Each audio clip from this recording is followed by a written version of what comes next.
लेकिन तुकाराम जी की स्वर लहरियां ठाकुर जी के कान में जा जा करके इतना ठाकुर जी को व्याकुल कर रही हैं। ठाकुर जी बोले सुनो, तुम अपनी चुनरी दे दो, हमारी काली कमली दे दो, हम ओढ़ के छुप छुपा के चले जाएंगे, पीछे जाके एकांत में बैठ जाएंगे, किसी को पता नहीं चलेगा कि मैं आया हूं, पर मुझे जाने दो। रुक्मणी जी बोली,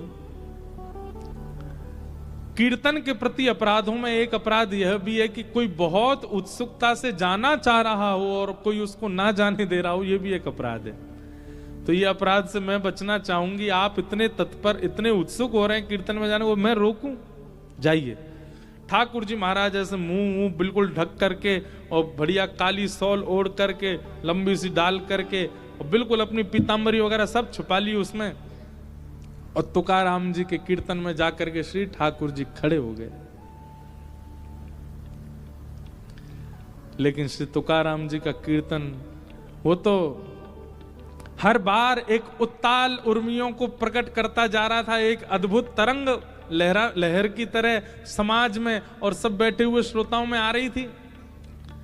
ठाकुर जी सुनते सुनते ठाकुर जी के नेत्र बंद हो गए, और सुनते सुनते हाथ से महाराज वो सॉल जो थी वो छूटने लगी, धीमे धीमे मुकुट से उतरने लगी, मुकुट से उतर करके कंधे से उतरने लगी, कंधे से उतर कर पूरी उतर गई, और उतर करके महाराज जहां तुकाराम जी ने बोले सब ऊर्ध्वबाहु होके करताल बजा के नाचो, ठाकुर जी अपने करताल बजाने लगे। करताल बजा करके वैष्णवों के बीच में ही ठाकुर जी उछल उछल करके नृत्य करने लगे। पंडरीनाथ भगवान नृत्य करते करते सब लोगों ने देखा, नेत्र बंद हैं, नेत्रों से अविरल अश्रुधार कर रही है ठाकुर जी के, और ठाकुर जी नृत्य कर रहे हैं।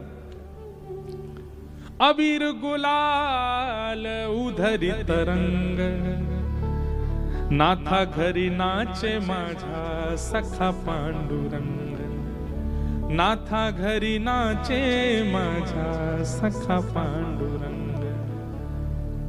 पंडरीनाथ भगवान नृत्य कर रहे हैं, और वाणी जी में तो ऐसा आता है वर्णन, नाचते नाचते नाचते ठाकुर जी इतने आनंद में भर गए, इतने आनंद में भर गए कि नृत्य करते करते ठाकुर जी की पीतांबरी खुलने लगी, धीमे धीमे अंग वस्त्र नीचे उतरने लगा, और ठाकुर जी को सुध बुध ही नहीं है। तुकाराम जी के कीर्तन में ठाकुर जी उछल उछल के नृत्य कर रहे हैं।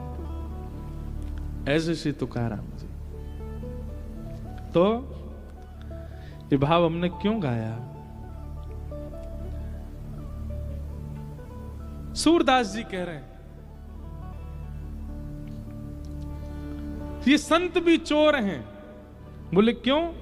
क्योंकि इन संतों ने त्रिभुवन ठाकुर जी का चित्त अपने वश में कर लिया। संत चोर हरि ही चुराए, जो त्रिभुवन बेस्तारे।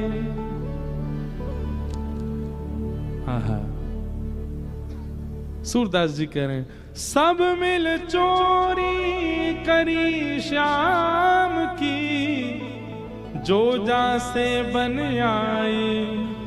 सूरदास सट कहाँ लगी वर्णो, माखन चोर कन्हाई। सूरदास जी कह रहे हैं सब ने मिलकर के ठाकुर जी की चोरी करी, पर कहा बताऊं भैया, अंत में घुमा फिरा करके चोर केवल ठाकुर जी कहलाए गए। कौन है? बोले ये माखन चोर। ये कौन है? बोले चित्त चोर। ये कौन है? हृदय चोर। बोले चोर का शब्द ठाकुर जी के आगे लगाया गया, और देखा जाए तो पूरी दुनिया चोर है, पर ठाकुर जी को चोर कह दिया गया। हैं भैया वो चोर, पर वो चोरी उन वस्तुओं की नहीं करते जो पहले से चुराई जा चुकी हैं। उन वस्तुओं की करते हैं जो बिल्कुल नवीन है, अभी सील पैक है, बिल्कुल निकली नहीं है, किसी की दृष्टि पड़ी नहीं है। हमारे चित्त को ऐसा बनाने की क्षमता केवल संतों में, केवल कथा में, केवल सत्संग में। हमारा चित्त सब जगह से ला करके इकट्ठा कर दिया जाएगा, और फिर जब द्वारिकाधीश के सन्मुख जाओगे हरण कर लेंगे। ऐसे परम सत्य परमात्मा को हम बारंबार